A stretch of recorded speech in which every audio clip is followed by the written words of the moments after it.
Quem pergunta quer saber, né?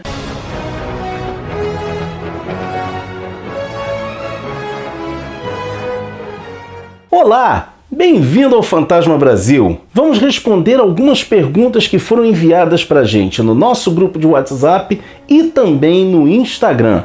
Pergunta do Renato Regis.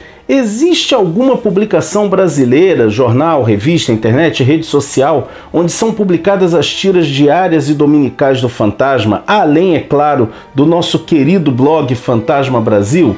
Não, Renato, no momento a gente não tem nenhuma publicação oficial do Fantasma no Brasil em termos de tiras. A última vez que o Fantasma foi publicado em tiras de jornal foi no Jornal Extra, aqui do Rio de Janeiro, ali pelos idos de 2018, uma coisa assim. Depois disso a gente não teve mais publicações do Fantasma nos jornais ou nas revistas, e o único lugar onde você pode ler as tiras diárias e dominicais atuais é realmente no blog Fantasma Brasil. Toda semana eu vou lá no site do Comic Kingdom, pego as tiras do Fantasma daquela semana e faço a tradução e mando para o Sabino, que é quem administra o blog. E aí ele vai lá e coloca, né, essas tiras diariamente no blog Fantasma Brasil. A gente está conseguindo manter assim uma proximidade muito boa, porque, por exemplo, as tiras dominicais estão saindo com exatamente uma semana de diferença. Nesse sentido, até vou pedir aqui uma ajuda a vocês para continuarem apoiando o nosso canalzinho lá na Amazon, porque é justamente com o dinheirinho que entra na Amazon que eu tô pagando a assinatura do site Comic Kingdom, senão a gente estaria sem ter essas histórias até agora. Pergunta do nosso amigo Carmelo.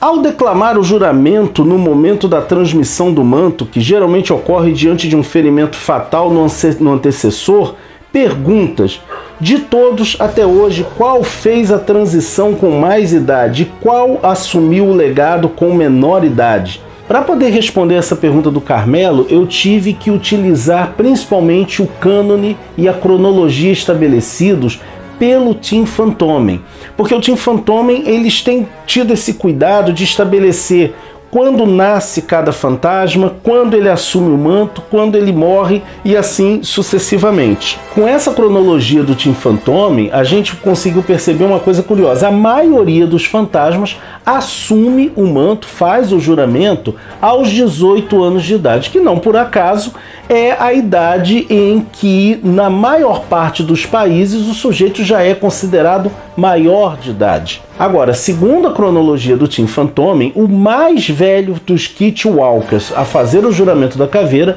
foi o 20º fantasma, pois, segundo essa cronologia, ele nasceu em 1912 e fez o juramento em 1935, portanto com a idade de 23 anos. Já o fantasma mais jovem foi o 6º fantasma, pois ele nasce em 1646 e faz o juramento em 1662 aos 16 anos de idade. Para saber se isso é canônico ou não, aguarda uma outra pergunta que a gente tem mais à frente, que é exatamente sobre essa noção do cânone. Mas isso aqui é seguindo aquilo que o Team Fantomen estabeleceu. Pergunta do Sertanismo de Sofá. Já teve histórias do fantasmas passadas na América do Sul ou Brasil especificamente? Sim, quando você vai ver as locações em que se passam as histórias do fantasma, a gente descobre que tanto nas histórias das tiras diárias e dominicais, quanto do Team Fantomen, quanto de outras editoras que publicaram o Fantasma por licenciamento, você já teve algumas aventuras do personagem na América do Sul, na Argentina, Brasil, Panamá, Peru e Venezuela. Essas histórias são, em geral, publicadas por licenciamento. A maioria dessas histórias são mencionadas pelo Team Fantomen e, é claro, as histórias do fantasma no Brasil, produzidas no Brasil. A gente já fez um vídeo sobre uma dessas histórias, mas você me deu uma ótima ideia, fazer uma coletânea de histórias sobre o fantasma aqui no Brasil e em outros países da América do Sul. Vai ser tema para próximos vídeos. Nosso amigo Bueno Raimundo perguntou: será que esse ano ainda pode sair algum seriado ou série do nosso herói fantasma?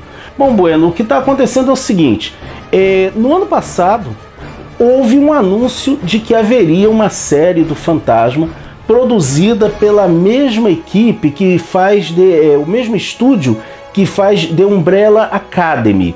Eu não conheço a série The Umbrella Academy, eu não vi, né? Algumas pessoas reclamam, outras falam bem, coisa e tal, mas houve esse anúncio e desde então, mais de um ano depois, a gente não teve nenhuma atualização sobre o assunto. Entretanto, esse final de semana, quando eu estou gravando esse vídeo, está acontecendo a San Diego Comic Con 2024.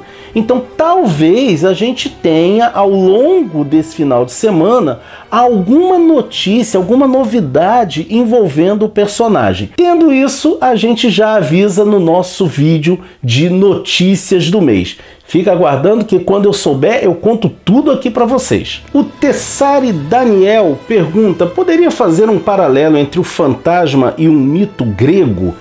Pô, então, Tessari, o fantasma, né, o Lee Falk, ele se inspirou muito nos mitos gregos para a construção do fantasma, né? Essa coisa assim, você tem um herói íntegro, você tem um herói que ele também tem essa coisa do mistério, ele é extremamente forte. Nesse sentido, o fantasma lembra muito o mito de Hércules, sabe? Essa coisa do herói originário, que é aquele sujeito que é movido por um espírito altruísta. Tem inclusive uma história do fantasma, que eu já resenhei aqui, que se assemelha aos 12 trabalhos de Hércules. Vou botar o link dela aqui para você assistir. Mas também é muito interessante você pensar que essa coisa do herói, né? Essa figura de um herói que faz tudo por algo, por um ideal. Nesse sentido, eu acho que o fantasma lembra muito o mito de Heitor, não de outros heróis, não de nenhum semideus, mas Heitor. Heitor era o filho do rei Príamo, e que era o soberano da cidade de Troia. E Heitor, ele assume a defesa de Troia quando os gregos começam a atacar a cidade. Lembrando que os gregos estavam atacando a cidade porque o irmão de Heitor, né, ele roubou a esposa do rei Agamemnon. Então os gregos se reúnem contra Troia. E Heitor é interessante porque ele assume a defesa da cidade por amor à cidade, mas ele sabe que eles são o lado errado da história. Ele sabe disso. E quando ele vai lutar contra Aquiles no final, ele assume que ele vai morrer naquela luta. Então o fantasma lembra muito isso, porque o fantasma sabe que a qualquer momento ele pode ser derrotado. Ele sabe que a qualquer momento ele vai enfrentar um perigo do qual ele não vai escapar, e ainda assim ele dá a sua vida pelo juramento que ele fez. Então você poderia pegar em vários mitos, o próprio mito de Hércules, com a questão da força, com a questão da destreza física e muitos outros. O fantasma, assim como outros heróis das histórias em quadrinhos, de uma certa forma é uma atualização da mitologia. A mitologia, assim, de vários países. A gente encontra, inclusive, alguns paralelos do fantasma com mitos africanos, com mitos nórdicos. Isso é um bom tema para vídeo também. Obrigado aí. O João Vitor Super faz a seguinte pergunta: quantos livros do fantasma foram publicados? João, eu estou assumindo que você está perguntando livros em prosa, né? Não encadernados de quadrinhos ou de tiras. Estou assumindo que você está fazendo a pergunta de livros em prosa. O Fantasma faz parte de uma tradição de personagens que teve histórias em prosa. Ali, por exemplo, já na década de 40, você teve os little books, né? Que aqui no Brasil ficaram conhecidos como tijolinhos. Mas esses little books, eles estão entre o quadrinho e a prosa. Então eu vou falar basicamente sobre a prosa em si. Em 1944, o Dale Robertson publica um livro chamado The Son of the Phantom. Era uma história em prosa recontando a origem do fantasma, e ele trazia ilustrações do Wilson McCoy. Esse livro, inclusive, foi publicado no Brasil pela RGE. É uma edição dificílima de achar, uma edição raríssima. Entre 1972 e 1975, a Avon Books publicou 15 volumes da sua The Story of the Phantom. Essa publicação assim, era muito bacana porque eram adaptações para a prosa de roteiros originalmente escritos para os quadrinhos, né? Tanto que muitos desses romances levam o nome, né, como sendo Lee Falk o autor, e nem sempre são. Na maioria das vezes são outros escritores que a partir dos roteiros de Falk escreveram aquelas adaptações. Foram 15 volumes. Aqui no Brasil a gente teve 4 desses livros sendo lançados. 3 deles já nos anos 70, que foram justamente A Lenda do Fantasma, que é o primeiro volume, A Dama Velada e O Mercado de Escravos de Múcar, e mais recentemente a Mitos lançou A Ameaça de Escórpia. Infelizmente as vendas de Ameaça de Escórpia não foram o suficiente para que a Mitos pudesse garantir a continuidade da publicação. Mas lá fora, e você encontra isso na Amazon,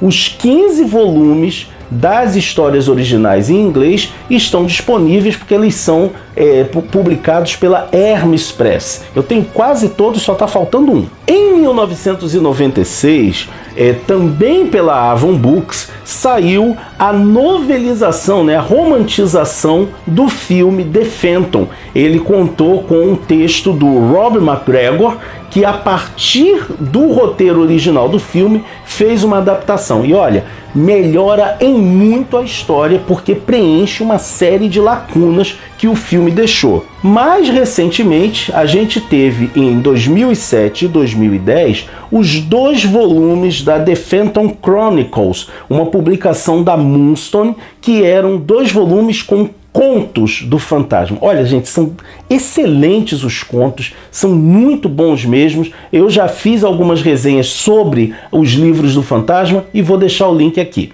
Pergunta do nosso amigo Glauco Lacerda: como estabelecer um cânone do fantasma a partir de 3 linhas de histórias, as diárias, as dominicais e as licenciadas? E o Renato Regis fez uma pergunta junto, né? Pegando carona na pergunta do Glauco: quem define o que será efetivamente incluído no cânone do personagem? É o KFS? Tudo que é publicado nas tiras diárias e dominicais é automaticamente inserido no cânone? Existe alguma forma de documentação do cânone do personagem onde os autores de histórias possam se basear para criar roteiros? Bom, então vamos lá, vamos falar de cânone, né? O cânone oficial do fantasma é o que é publicado pelo King Features Syndicate, tá? É o que está lá no KFS. As 2 linhas narrativas do KFS, tiras diárias e dominicais, são canônicas. Como é que você entende a questão cronológica entre elas? Geralmente fica entendido que o que é apresentado nas tiras dominicais se passa em um momento diferente do que está acontecendo nas tiras diárias, mas é como se fossem histórias, como se fossem aventuras que vão se intercalando. E nesse sentido, usa-se o conceito de tempo mítico, ou seja, é um tempo que não é necessariamente cronológico, tá? Onde você pode contar aventuras em paralelo que se passam em momentos diferentes. Tudo o que vai para as tiras é automaticamente canônico? Sim e não. Sim e não, por quê? Porque Falk deixava algumas lacunas nas histórias. O Falk deixou umas lacunas no cânone. Ele cometeu erros cronológicos, porque a gente já comentou isso aqui, que tem situações que ele diz que aconteceram com um dos fantasmas e numa outra história ele diz que aconteceu com outro dos fantasmas. Então ele deixa, às vezes, umas brechas. Ele coloca coisas, por exemplo, que depois não são retomadas. O exemplo mais recente é a questão da história da corrente, por exemplo. Todo mundo gosta da questão lá da corrente, lá no trono, coisa e tal, mas é fato que a história, a corrente, a história clássica, traz um problema. O fantasma, o 20º fantasma, confia uma informação crucial a um bandar velho, ao invés de botar nas crônicas, que já existiam no cânone do Fantasma naquela época. Então o Falk deu um mole aí. Vem agora, por exemplo, o Tony DePaul e vai dando uma consertada no cânone. Tony DePaul tem feito um esforço para tornar o cânone do Fantasma uma coisa mais uniforme. E quanto ao material licenciado e sobre quem decide o que é canônico? Bom, o material licenciado, em geral, é visto como uma linha narrativa à parte e não necessariamente canônica. Tanto é que quando você pega as histórias produzidas pela Bastei,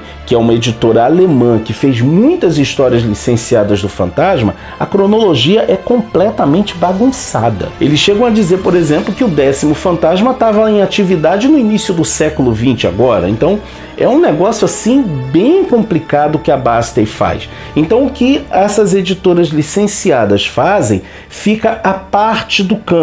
A gente até poderia imaginar que isso é uma espécie de multiverso, o que seria bastante interessante de se trabalhar. A única licenciada que de uma certa forma está bem dentro do cânone é o Tim Fantomen. Primeiro, tem elementos que hoje fazem parte do cânone do Fantasma, ou seja, que estão nas tiras, que surgiram primeiro nas histórias do Tim Fantomen. O principal exemplo disso é Rhodia, o país vizinho a Bengala, que é dominado por uma ditadura há décadas e que muitas vezes se opõe a Bengala. Inclusive, já contrataram pessoas para matar o presidente Lamanda Luaga. Essa cidade, esse país, né, Rhodia, surgiu primeiro no Tim Fantomen e o Lee Falk assimilou-o nas suas tiras. Ou seja, Falk deu a chancela para que aquilo que acontece no Tim Fantomen possa ser considerado canônico. Tony DePaul, por exemplo, já escreveu continuações de aventuras das tiras para o Tim Fantomen e vice-versa. Então, o Tim Fantomen está ali juntinho com as tiras no sentido de ser tomado como canônico. E sim, existe uma espécie de cartilha do King Features que é fornecida aos licenciadores do Fantasma. Então, a gente sabe, por exemplo, que às vezes o Tim Fantomen já andou fazendo algumas coisas que o King Features deu uma torcida de nariz, porque olha, isso aí tá indo muito na contramão do cânone, então eles tiveram que fazer umas adaptações. Então, é mais ou menos isso. E para fechar, a pergunta do My Plastic Universe. Se tu tivesse a chance de escrever uma HQ, série ou filme do Fantasma, como seria? Bom, primeiro que isso seria o maior barato de fazer, né? Eu já fiz algumas fanfics do Fantasma. Eu gosto de escrever, gosto de me exercitar. Agora, se eu tivesse a oportunidade de trabalhar com o Fantasma em uma dessas linguagens, eu procuraria de repente fazer algo diferente. Se fosse um filme, por exemplo, eu gostaria de contar a história de origem do Fantasma, contar a aventura do 21º, mas matando ele no meio da história. Ou até começar contando a do 20º e mata o personagem no meio da história. Isso seria muito diferente, porque você teria um personagem morrendo no meio do filme, mas continuando porque o filho assumiria. Então teria que ser uma história que construísse isso de uma forma muito orgânica. Se fosse uma série de televisão, eu acho que eu não tentaria reinventar muito a roda, não. Pegaria o personagem como a gente conhece, colocaria ele no seu devido tempo, faria o diálogo com os antepassados, não um episódio focado em cada antepassado, mas talvez algo parecido com o que o Peter David fez na série que ele escreveu para DC, em que você tem duas histórias acontecendo em paralelo e que acabam se encontrando. Eu gostaria, por exemplo, que uma série do Fantasma, se eu fosse escrever, validaria muito o cânone e respeitaria muito o visual. Agora, se eu pudesse escrever uma HQ do Fantasma, eu adoraria brincar com a ideia dos vários cânones que o Fantasma possui. Por exemplo, a gente sabe que o Fantasma foi publicado por licenciamento pela Dynamite, pela Marvel, pela DC, pela Hermes, pela Frio, pelo Tim Fantomen. Você tem vários cânones acontecendo em paralelo. Eu faria talvez uma aventura no estilo Crise nas Infinitas Terras, em que uma das únicas constantes desse multiverso seria a existência do fantasma. Eu até tenho umas ideias sobre isso. Outra coisa que eu adoraria fazer seria uma história do fantasma com a pegada de O Cavaleiro das Trevas Ressurge. Aquela aventura clássica escrita pelo Frank Miller. Eu gosto de imaginar esse personagem totalmente fora da sua zona de conforto, tendo de repente, enfrentar até mesmo aqueles que já foram seus aliados, como Flash Gordon, Mandrake, Lothar. Mas o principal, se eu fosse escrever uma história do fantasma, eu procuraria, além de respeitar a essência do personagem, trazê-lo para os tempos atuais de uma forma plena, absoluta, mostrando inclusive o fantasma como um personagem que se questiona a respeito dos seus caminhos, a respeito daquilo que ele faz. Isso não é novo. O pessoal fez isso lá na DC, já houve histórias assim em outras licenciadas, mas assim, poder atualizar o fantasma a tal ponto que a gente tenha a sensação de que a qualquer momento ele realmente pode perder a vida e ser substituído pelo seu filho ou pela sua filha. Se você gostou do nosso vídeo, não deixe de curti-lo e compartilhá-lo nas suas redes sociais. Não deixe também de continuar apoiando o nosso canalzinho, fazendo suas compras na Amazon, pelo link do Fantasma Brasil que fica na descrição do vídeo. Você vai ter meu muito obrigado e ainda vai nos ajudar a manter esse nosso projeto. E não deixe também de se inscrever no nosso canal e de nos acompanhar nas nossas diversas redes sociais, inclusive os grupos de WhatsApp, Telegram, porque assim você fica por dentro de tudo o que acontece no fascinante universo do espírito que anda, ok? Vejo você por aí, hein?